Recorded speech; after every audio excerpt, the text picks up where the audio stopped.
Pemirsa, Satuan Reserse Polres Kota Langsa berhasil mengamankan 6 unit sepeda motor hasil curian para pelaku kriminalitas di Mapolres Kota Langsa.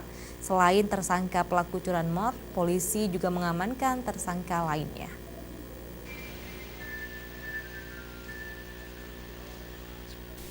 Keenam tersangka ini diamankan di tempat yang berbeda di wilayah hukum Polres Kota Langsa.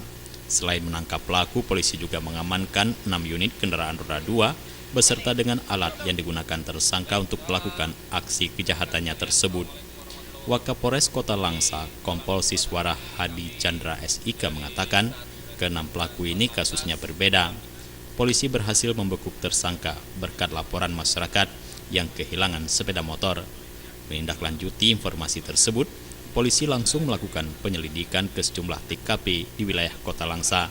Dan akhirnya satu persatu tersangka berhasil diamankan oleh petugas.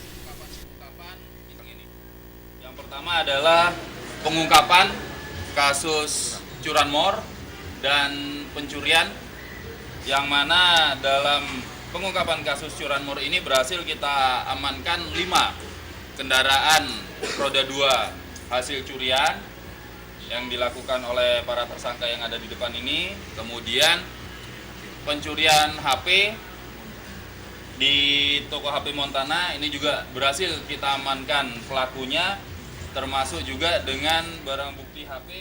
Akibat perbuatannya masing-masing pelaku dikenakan pasal 365 dengan ancaman kurungan 7 tahun penjara dan 480 ancaman kurungan 4 tahun penjara.